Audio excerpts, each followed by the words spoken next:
그렇습니다. 우리는 하나님 앞에서 찬양하고 춤추고 기뻐하고 그를 통해서 하나님께 영광을 돌리는 존재로 그렇게 창조되었습니다. 정말 우리가 신앙생활 하면서 이렇게 하나님 앞에서 춤추고 외치고 찬양하는 그런 믿음으로 우뚝 설 수 있기를 간절히 바랍니다. 참 경직된 그런 어떤 신앙을 통해서 어느 한 가지만을 고집하면서 하나님 앞에서 춤추지 못하는 굳어지고 어두운 마음들이 아니라 어린아이처럼 자유롭게 그리고 평화롭게 하나님의 주시는 기쁨을 마음껏 누리는 그런 하나님의 백성들이 되기를 간절히 바랍니다. 그런데 교회 생활 하다 보면 어떤 사람은요, 박수 치는 것도 못마땅하는 사람이 있어. 분명히 성경에는 춤추고 소곡치고 뭐 하라고 다 나와 있는데 기타도 못 치게 하는 사람들이 있어.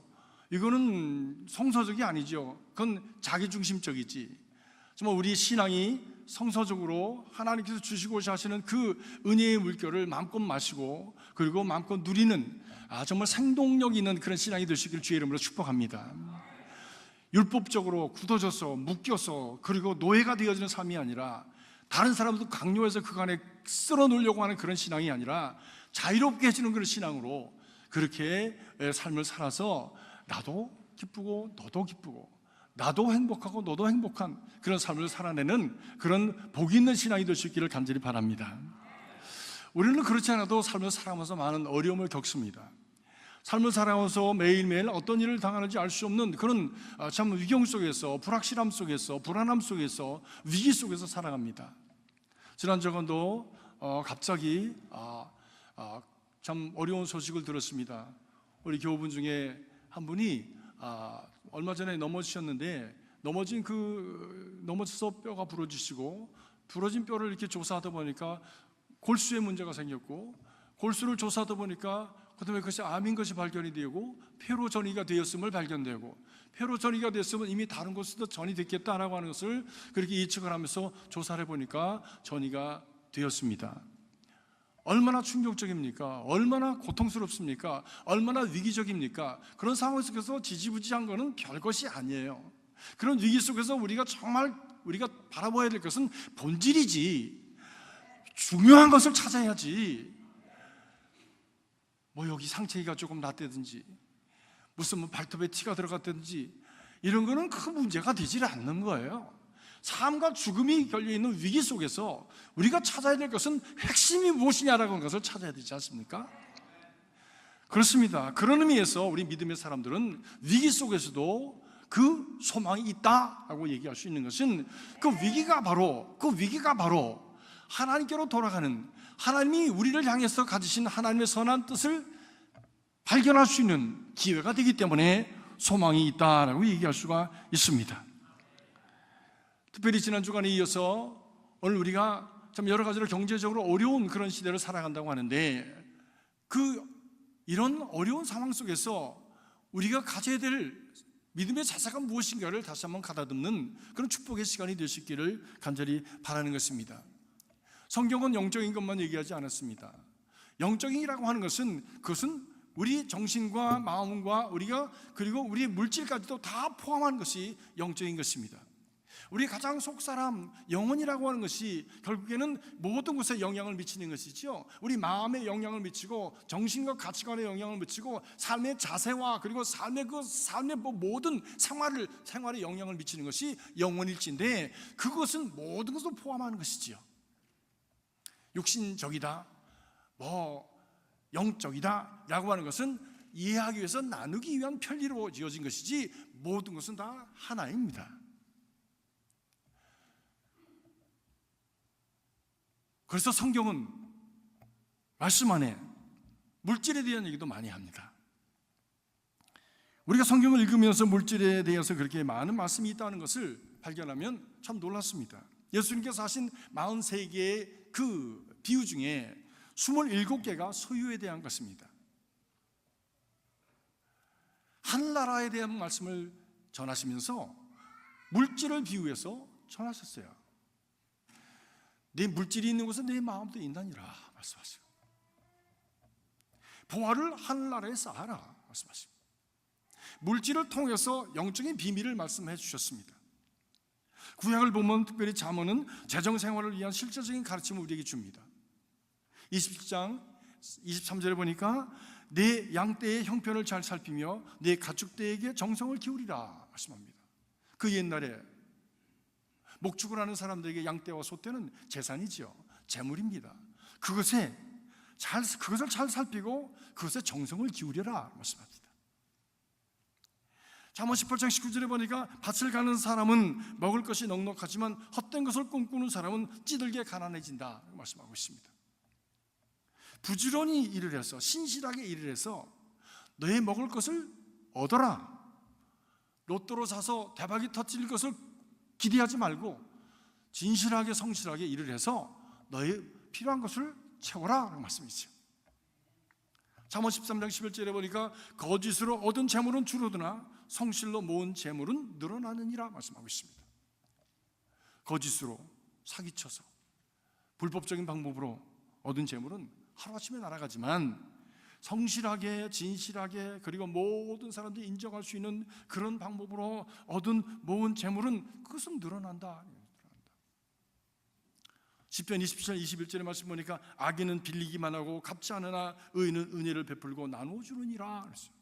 베풀고 나누어 주는 것이 그 안에 우리의 마음이 담겼고 그 마음은 무엇으로부터 하나님을 사랑하는 마음, 하나님께서 우리에게 주신 삶의 원리에 따라서 살아가는 삶의 그 모습이 바로 의인이 되게 하고 복 있는 자가 되게 한다는 것이죠. 때문에 우리의 신앙생활과 물질은 관계없는 것이 아니라 밀접한 관계가 되어 있고 우리 신앙의 표현이 바로 물질이고 그리고 하나님의 축복도 물질로 나타나는 것이고 그리고 영적인 삶도 물질로 우리의 물질로 된 이 세상에 표현이 되어진다라고 하는 것을 말씀하고 있습니다. 이 모든 말씀 메시지의 중심은 바로 우리가 하나님 중심의 바른 우선순위를 따라서 살아가면 풍성한 열매를 얻게 되어진다고 하는 것을 우리에게 계시하고 있는 것입니다. 오늘 우리가 읽은 본문 말씀이 가르치는 가장 기초가 되는 이 영적인 우선순위가 무엇인가라고 하는 것을 가르쳐주고 있습니다. 그 첫 번째로 영적인 우선순위는 무엇이냐? 하나님께 순종하는 것이라고 말씀합니다. 야고보는 말하면 내 자신을 하나님께 순복하라 담대하게 외칩니다. 우리가 하나님께 순복한다고 하는 것은 하나님의 우선순위에 우리 자신을 맞추는 것이요, 그것이 하나님께 순복하고 순종하는 것이지요. 두 번째는 마귀를 대적하라고 말씀합니다. 하나님 뜻에 맞춰 살려고 할 때에 마귀는 꼭 우리를 공격합니다. 맞춰 살지 못하도록 우리를 흔듭니다. 특히 물질에 있어서 유혹으로 공격합니다. 보암직도 하고 먹음직도 합니다. 이때 대적하는 것이 최선이다. 대적하는 것이 마귀를 대적하라. 그리하면 그가 너희를 피하리라 말씀합니다. 그러나 하나님은 가까이 하라. 그러면 그가 너희를 가까이 하시리라 말씀합니다. 매일의 삶 속에서 여러분의 삶의 모든 면을 통해서 하나님을 가까이 하고자 하는 그런 헌신이, 결단이 여러분 안에 있기를 주의 이름으로 축복합니다. 세 번째로 보니까 회개하라고 하는 것입니다. 그런데 우리 인간은 죄인이기 때문에 두 가지 마음을 갖습니다. 가질까 말까, 갈까 말까, 할까 말까, 말할까 말까, 이런 두 가지 마음에서 우리는 늘 이렇게 어려움을 당하고 공경 속에서 결정하지 못하고 혼돈스러워하기도 하고 또 잘못된 길을 가기도 합니다. 그런데 오늘 말씀 보니까 이 두 마음을 품는 자는 구해도 얻을 것을 기대하지 말아라고 야고보서 1장 7절 8절 말씀하고 있습니다. 두 마음을 가진 사람은 어떤 사람인가? 자신을 순결하게 하여 하나님께로 행하여 하는 바로 그런 일을 하지 못하고 늘 유혹에 시달리고 그리고 하나님이 원하지 않은 길을 가고자 하는 그런 강한 충동을 가지고 있는 것을 말씀하고 있지요. 오늘 말씀 보니까 이렇게 말씀합니다. 두 마음을 품은 사람은 순결하게 하십시오. 두 마음을 갖는 것은 이중성을 갖는 것이지요. 순결하지 않다고 하는 것이지요. 그리고 그것으로 인해서 괴로워하십시오, 슬퍼하십시오, 우십시오. 그것 때문에 괴로워할 줄 알고 그것 때문에 슬퍼하고 그것 때문에 울 수 있는 바로 그런 순결한 마음을 가져야 한다고 하는 것이지. 그것이 무엇입니까? 그것이 회개입니다. 회개는 양분되어 있는 우리의 마음을 하나로 모으는 것이요, 곁길로 갔던 우리의 마음을 하나님께로 다시 옮겨서 하나님의 우선순위에 자신을 맞춰가는 바로 그 삶의 그 회복이 회개의 과정인 것입니다. 그것은 우리 경제생활도 마찬가지입니다. 경제생활하는 데서도 회개가 있어야 됩니다. 그래서 우리가 구조조정이다 그런 얘기를 많이 하는데, 힘들고 어려울 때 구조조정합니다. 회사가 어려움을 당할 때 구조조정합니다. 나라가 어려울 때 구조조정합니다. 개인적인 경제생활이 어려울 때 구조조정해야 됩니다. 지난날에 가졌던 그런 생각과 어떤 방법과 그리고 습관을 그대로 가지고 살아가면 지금의 상태를 면치 못하는 것이지요. 이렇게 어려울 때 우리가 경제적으로 우리의 생활 자세면에 있어서, 그리고 내 본질적인 하나님과 관계에 있어서 그 모든 면을 우리가 다시 재조정해 갈 때에 우리의 삶 속에 진정한 변화가 있게 되어지는 것이죠. 바로 위에서 말씀드린 영적인 우선순위에 기초를 두고 그 우선순위에 따라서 우리의 삶을 하나씩 정리해 나가게 될 때에 하나님께서 원하시는 우선순위에 따라서 살아가는, 그리고 참으로 하나님께서 복 주시는 은혜가 있게 되어지는 것이죠. 교회에서는 하나님이 계시고 생활 속에서는 내 마음대로 해서 이중적인 마음을 가지고 살아가는, 그리고 세속적이고 탐심의 기준에 따라 살아가는 이 삶의 기준을 가지고서는 우리는 이중적인 것이 되기 때문에 얻는 것이 없고 결국에는 바른 삶, 복된 삶, 의로운 삶을 살아가지 못하고 여전히 아픔과 고난 속에 위기를 경험하면서 살아갈 수밖에 없다는 것입니다. 우리가 위기를 당할 때 우리는 반드시 자신을 돌아봐야 됩니다. 왜 나는 이렇게 어려움을 당할까? 왜 여기까지 왔을까? 어디서 틀어진 것일까? 라고 하는 것을 살펴보지 않는다면 우리는 절대로 다시 우리가 원하는 복된 자리에 갈 수가 없는 것이죠. 그러면 바른 경제생활의 우선순위가 무엇입니까? 경제생활의 바른 우선순위가 무엇입니까? 그것은 첫 번째로 무엇보다도 하나님의 것은 하나님께 돌려라 라고 하는 것이죠. 그것이 우선순위입니다. 바울은 고린도 교인들에게 분명히 말씀합니다. 헌금에 대해서 말씀하면서 매주 첫째 날에 여러분은 헌금을 위해서 저마다 수입에 따라 얼마씩을 따로 저축해 두십시오. 그리고 하나님께 드리십시오. 그렇습니다. 고린도전서 16장 1절에서 2절 말씀입니다. 하나님께 드릴 것을 미리 떼어놓으라고 하는 것이에요. 하나님 중심의 삶을 살라고 하는 것입니다. 하나님의 것이라고 떼어놓을 때 그 마음이 벌써 거기 가지 않겠습니까? 그 관심이 거기 있지 않겠습니까? 하나님 생각하지 않겠습니까? 너희는 먼저 그를 인정하라. 그리하면 그가 내 길을 지도하시리라 말씀합니다. 하나님을 가까이 하라. 그러면 그가 너희를 가까이 하시리라 말씀하십니다. 전에 있던 교우 한 분은 매주 천열매를 드려요. 매주 천열매 예배 그 헌금을 드리세요. 그래서 아니 어떻게 매주 천열매 헌금을 이렇게 드리시나? 천열매라는 것은 어디 가서 봉급받아서 처음 받은 그 수입을 드리는 것으로 저는 그렇게 생각을 했는데 매주 천열매를 드리세요. 그래서 물어봤습니다. 권사님 어떻게 천열매를 매주 드리세요? 그랬더니 목사님 저는 매일 가게 나가는데 첫 손님한테 판 거를 모은대요. 일주일 동안 첫 손님 걸 모아서 그래서 주일날 천열매를 드린다는 거예요. 오, 그래서 천열매구나. 저도 그때 깨달았어요. 아, 참 이분은 대단한 믿음을 가졌구나. 목사 믿음보다 훨씬 좋은 믿음을 가졌구나 라고 하는 것을 생각을 했습니다. 그렇습니다. 하나님께 드릴 것을 미리 떼어놓으라고 하는 것이에요. 이것이 바로 하나님 중심이요, 하나님 먼저요, 그리고 하나님이 우리 모든 것의 소유의 주인이 되심을 인정하는 그런 믿음의 자세인 것이죠. 시편 89편 11절에 분명히 말씀하기를 온 땅과 거기 속한 모든 것이 주의 것이라 말씀합니다. 그렇습니다. 이 세상에 있는 모든 것을 하나님이 지으셨고 나도 하나님께서 지으셨고 내가 가지고 있는 모든 능력과 그리고 모든 가지고 있다고 생각하는 모든 것이 하나님 주신 선물이지 내 것이 아니지 않습니까? 어느 분이 그런 말씀을 하시더라고요. 지난 주간에 목사님 제 친구가 고등학교 때 너무너무 똑똑해서 수재였는데 얼마 전에 만나보니까 그렇게 똑똑한 친구가 바보가 됐더라고요. 어떻게 해요? 치매가 왔어요. 치매가 왔으니까 아무것도 모르더라고요. 자기가 가지고 있었던 그런 스마트, 그 똑똑하다고 하는 것이 자기 것이었습니까? 하나님이 허락하셨기 때문에 있는 거죠. 우리가 이렇게 일상적으로 그저 정상적으로 생활할 수 있다고 하는 것, 이 모든 것이 하나님의 은혜요, 축복입니다. 이것을 인정하고 감사하는 그런 믿음의 삶을 사시는 저와 여러분이 되어서 여러분 안에 조금 힘들고 어려운 일이 있어도 그것을 견뎌낼 수 있는 능력이 될 수 있기를 주의 이름으로 축복합니다. 모든 것은 궁극적으로 하나님의 것입니다.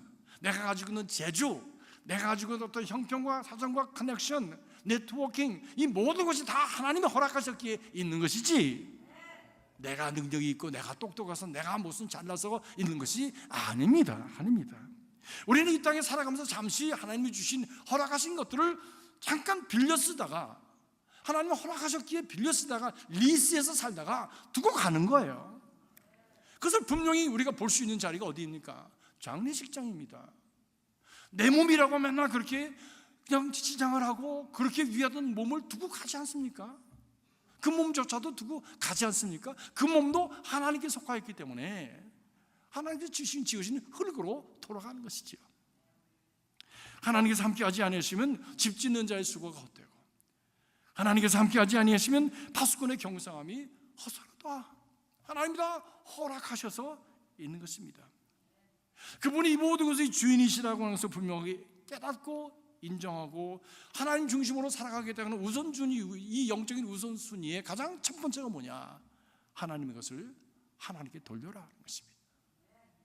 그것이 신앙의 우선순위인 것이죠. 두 번째로 여러분의 경제생활에 있어서 지혜자의 자문을 구해야 된다라고 하는 것입니다. 하나님께 드리고 난 후에 그 남은 것을 가지고 우리가 생활을 하는데, 그 남은 것을 어떻게 사용하면서 살아야 하나님께서 기뻐하시는 그런 삶을 살아갈 수 있는 것인가? 그것을 경험자, 전문인의 자문을 구하라고 하는 것입니다.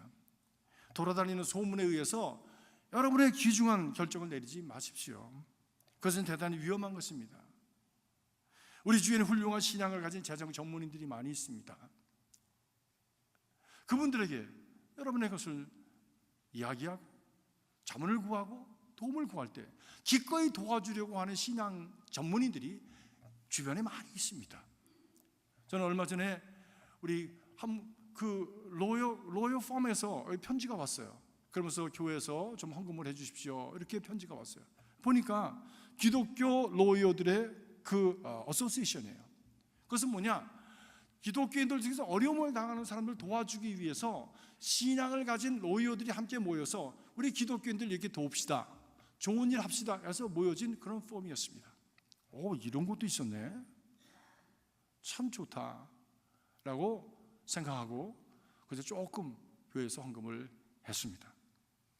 그렇습니다. 이런 분들을 찾아서 여러분들이 여러분이 가지신 것들을 잘 자문을 구해서 지혜롭게 결정을 하면 그것이 여러분 삶 속에 하나님의 부유하심을 누릴 수 있는 그런 아름다운 길로 인도해 가는 것이지요. 세 번째로 예산을 잘 세우라고 하는 것입니다. 없는 것을 쓸 수는 없습니다. 예산을 세우는 것은 계획된 한도 내에서 수입보다 적게 사용하겠다고 하는 약속입니다. 계획 없이 수입보다 더 많이 지출하게 될 때 그것은 얼마 지나지 않아서 지금보다 더 어려운 지경에 뱅크럽시를 하게 되는 것이죠. 그건 너무나도 지난한 얘기입니다. 그것은 교회도 마찬가지일 것입니다. 일반 세상에서는 예산을 세우고서는 다 쓰지 않으면 연말에 막 갖다 쓰고 막 어떻게 쓰는지 막 다 이것을 써야 그래 내년에 똑같은 예산을 또 얻을 수 있다고 해서 그렇게 하는 것이 관행이라고 하더라고요. 근데 교회는 그런 관행이 없습니다. 그런 관행을 행하면 안 됩니다. 우리가 예산을 써서 다 썼지만 남으면 그것은 또 필요한 다른 것을 쓸 수 있는 것이지, 이것은 내 거기 때문에 이거 다 써야 된다, 그래 내년에 또 이만한 예산을 받는다, 이런 것은 세속적인 것이고 세상적인 것입니다. 우리 교회가 정말 예산을 잘 세워서, 주밀하게 세워서, 그리고 정확하게 세워서 정확하게 하나님 앞에 신실하게 그것을 잘 시행하는 그런 교회가 될 수 있기를 바랍니다. 좋은 청지기들로서, 신실한 청지기들로서 그 사명을 감당함으로 말미암아 하나님께서 기뻐하시는 아름다운 사역의 열매들을 맺혀가는 그런 귀한 역사가 있기를 간절히 바랍니다. 신앙인의 간단한 예산 기준은 그렇습니다. 개인적인 신앙생활의 예상 기준은 10, 80입니다. 첫 번째 10은 하나님의 것을 하나님께 드리는 것입니다. 두 번째 10은 저축하는 것입니다. 그리고 나머지 80을 가지고 생활하는 훈련을 해야 하는 것입니다. 그때 하나님께서 우리를 복된 길로 인도하시는 것이죠. 웨슬리 목사님이 경제생활에 대해서 지혜를 말씀하셨습니다. Earn all you can, save all you can, give all you can. 말씀하셨어요. 가능한 한 많이 벌어라. 그리고 가능한 한 많이 저축해라. 그리고 가능한 한 많이 나누어라. 말씀하셨어요. 근데 놀라운 것은 이분이 이렇게 말씀만 한 것이 아니라 이분은 그렇게 실천하면서 평생을 살았다고 하는 것이 참 존경스러운 것이죠. 가나는 옥스포드 대학교 생활 때에 1년에 30파운드가 수입이었답니다. 그때 30파운드가 얼마가 되는지 저는 모르겠지만 아무튼 대학교 등록금 내지 그리고 대학생 하나가 생활을 하는 그런 금액이었으니까 그게 적지 않은 금액이었을 것입니다. 근데 28파운드로 30파운드 중에서 28파운드로 생활을 하고 나머지 2파운드를 가난한 사람들을 위해서 나눠 주었답니다. 수입이 60파운드가 되었을 때, 90파운드가 되었을 때, 120파운드가 되었을 때도 그는 여전히 28파운드만 사용하고 나머지를 가난하고 소외된 고아와 가보 같은 이들을 위해서 그것을 드렸다고 하는 것입니다. 심지어 그는 훗날 책을 많이 썼습니다. 놀라운 것은 그가 의학 서적도 그가 저술을 했던 것을 제가 발견하고 너무 깜짝 놀랐습니다. 이분의 지식은 정말 방대하구나 생각을 했어요. 그렇기 때문에 인세가 많이 들어왔어요. 수입이 많았습니다. 연간 1,400파운드를 벌었답니다. 그런데 그 중에서도 28파운드만 쓰고 나머지는 하나님의 일을 위해서 그가 드렸다고 하는 것이죠. 누가 다 이렇게 할 수 있겠습니까? 그렇게 하지 못하더라도 믿음의 사람들은 하나님과 10과 구제를 위한 세이빙 10 그리고 생활비 80을 목표로 해서 그 목표로 세우고 그리고 인내하면서 사는 훈련을 해가야 하는 것입니다. 이런 믿음을 삶으로 옮기는 바로 이런 훈련을 통해서 우리는 지혜롭고 성숙하고 존경받고 그리고 거룩한 삶으로 자라나게 되어지는 것입니다. 이것을 우리는 경건한 생활이라고 얘기합니다.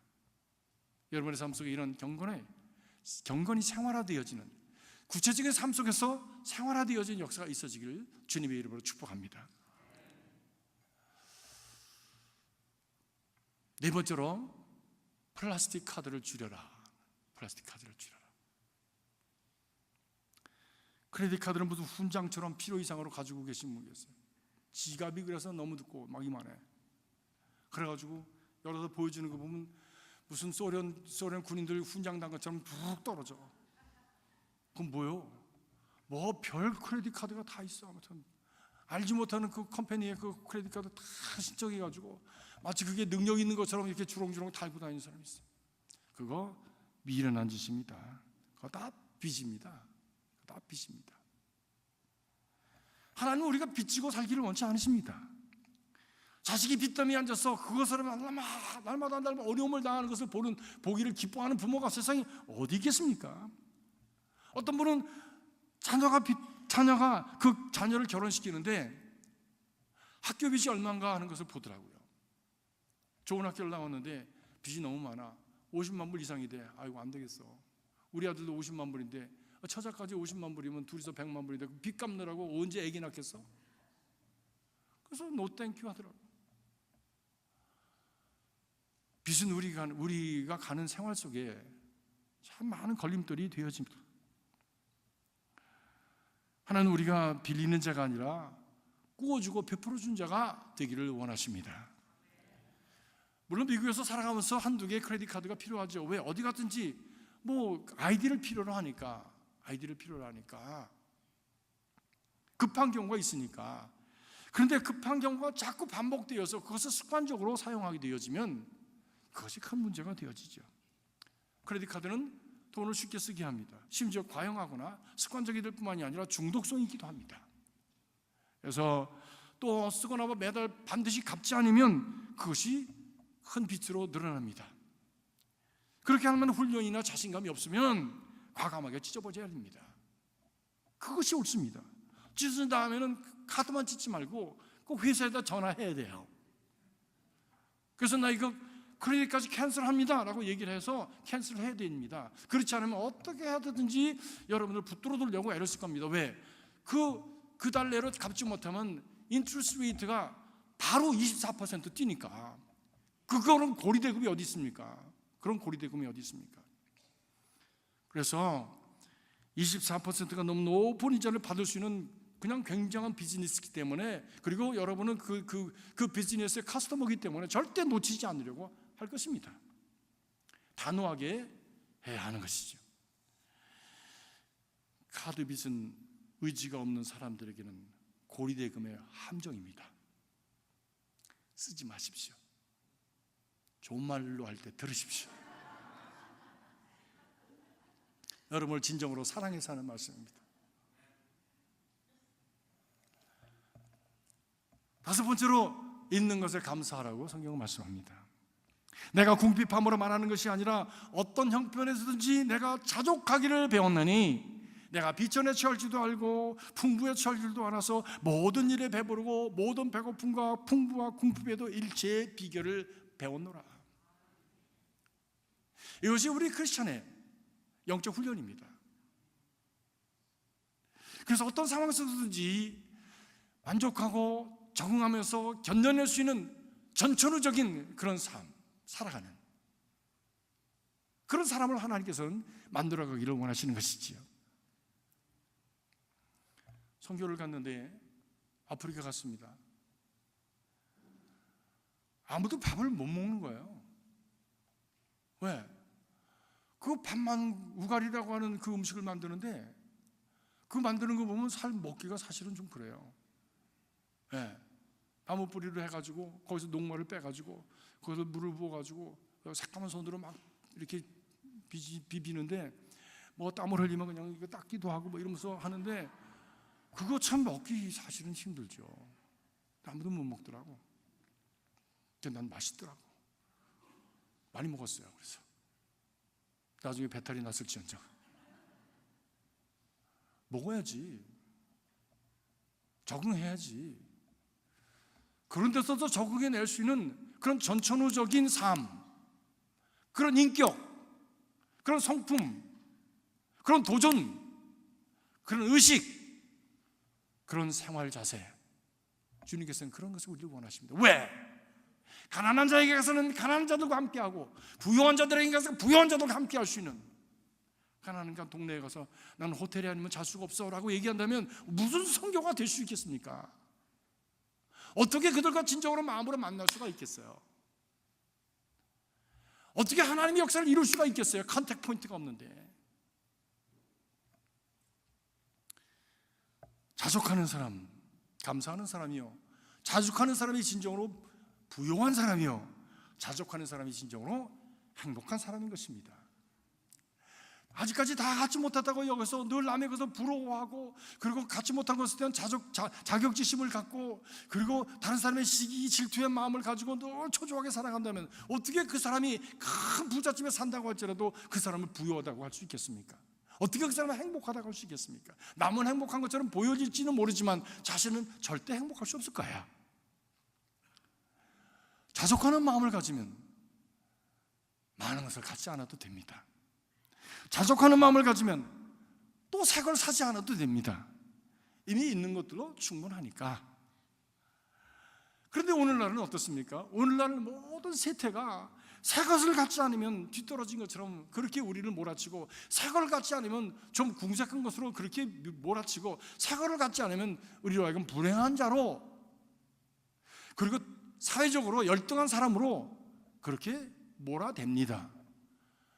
TV로, 모든 주변의 환경을 통해서. 지난번 하와이 있을 때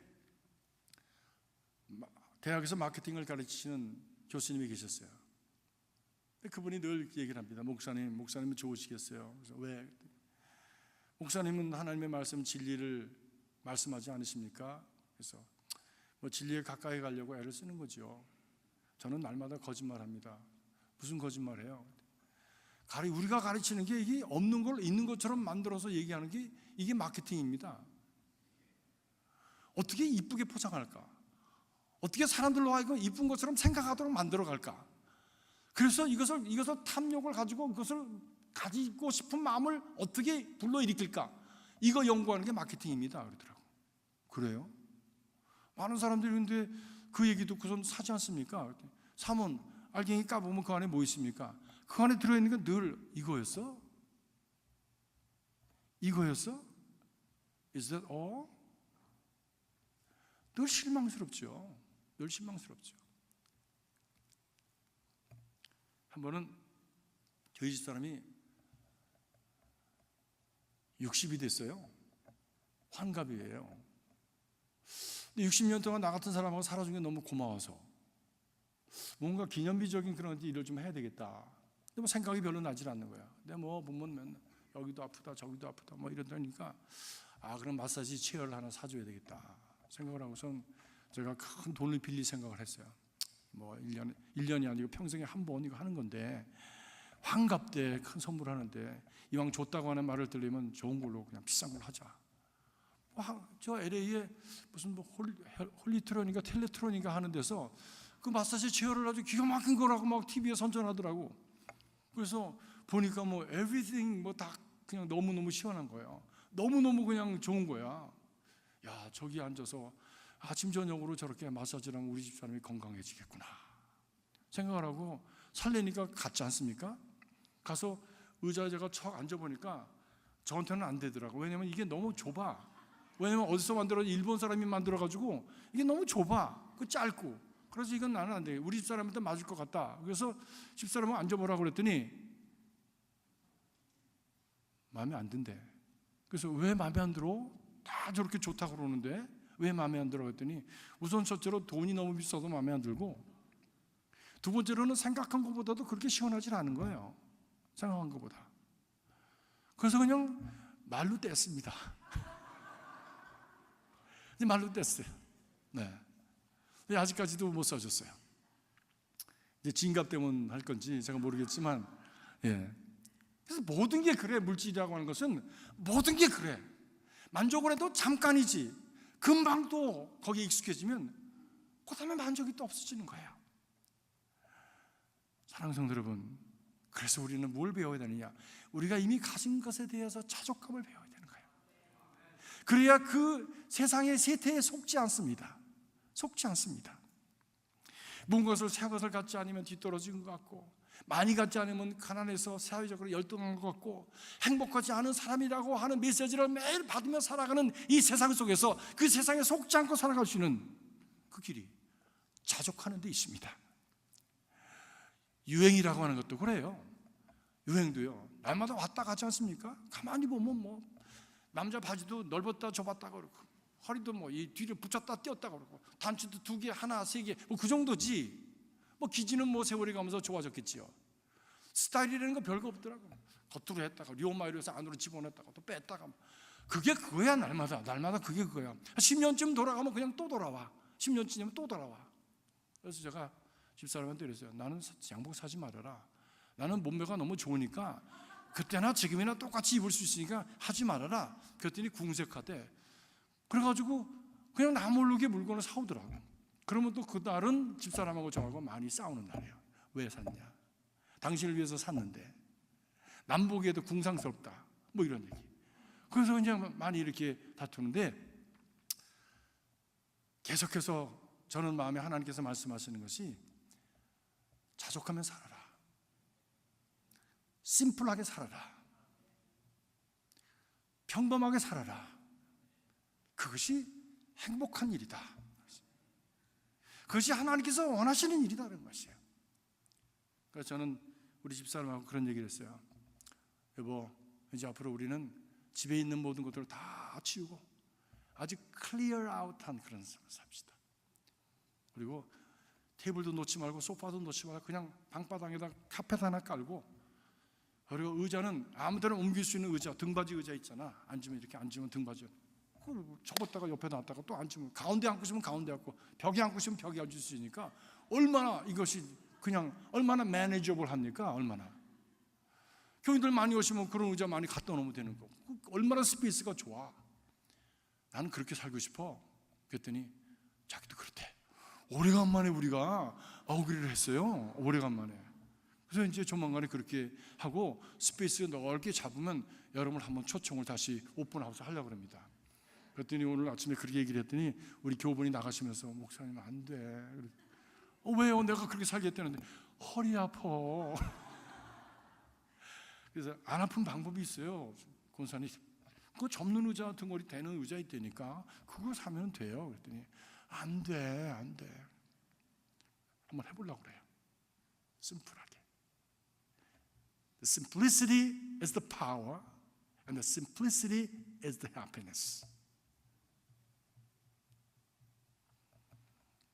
우리 너무 많이 가지고 삽니다. 여러분 옷장을 열어보십시오. 입지도 않고 오랫동안 묵혀지는 것이 얼마나 많아요. 그리고 또 사잖아. 왜? 세일한다고.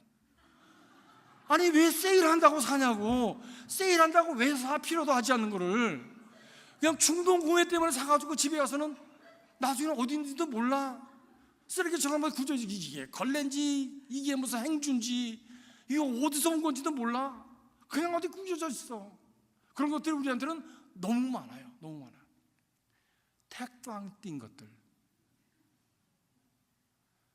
한번 우리 여성교회나 남성교회를 중심으로 해서 한번 이 택도 안 띈 물건들을 한번 도네이션 받아서 그래서 한번 선교 세일을 한번 했으면 좋겠어요. 야, 아무도 아멘 안 한다. 한번 선교 봐서 한번 하면 좋겠어요. 저희 어머님이 돌아가실 때 보니까 저희가 얼마나 많이 사드렸겠어요.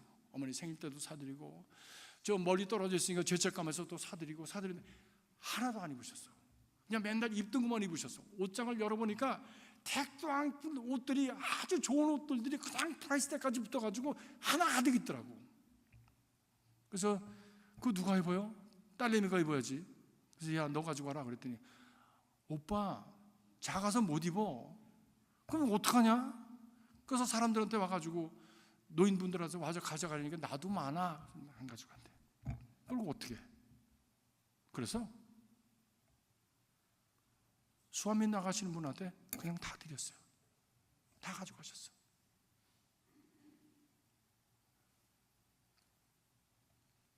너무 많아요.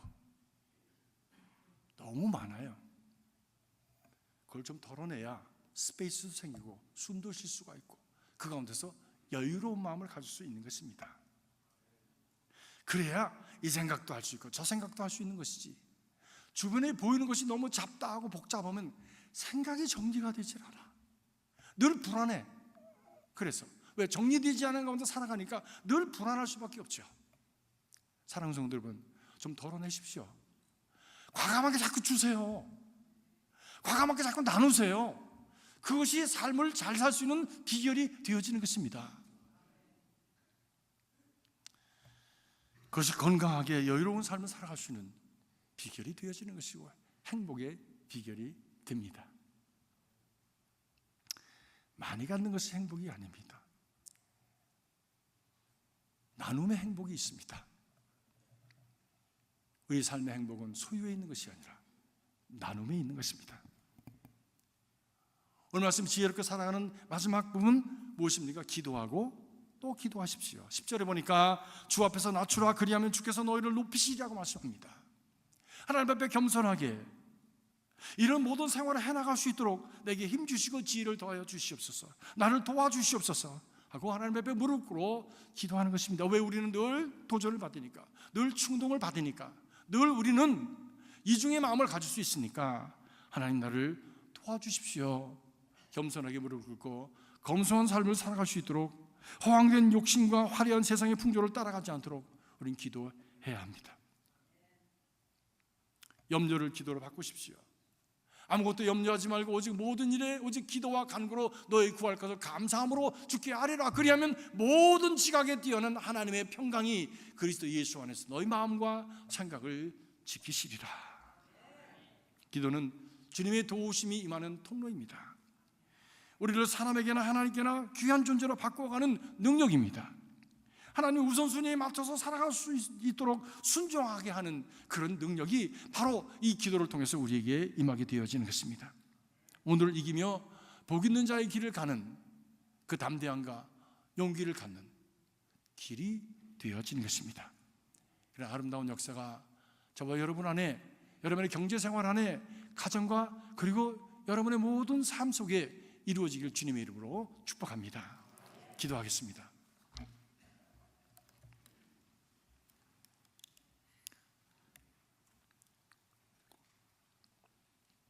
우리는 풍요 속에 빈곤을 경험하고 있습니다. 어느 때보다도, 어느 곳보다도 더 많은 것을 누리며 살아감에도 불구하고 빈곤함을, 불행감을 가지고 살아갑니다.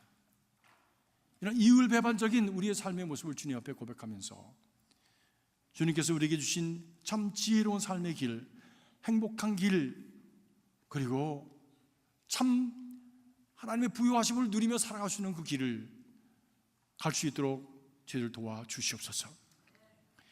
세상과 세상에 있는 것들을 사랑하지 말라, 그 안에는 하나님이 계시지 아니하느니라고 하신 말씀대로 세상 것을 따라가는 저희들이 아니라 하나님을 따라가고 마귀를 대적하며 하나님을 가까이하며 살아갈 수 있도록 저희들을 축복하여 주시옵소서. 우리 가운데는 부지불식간의 어려움을 당해서 육신적으로 고통을 당하는 일이 있습니다. 주님 긍휼히 여겨 주시옵소서.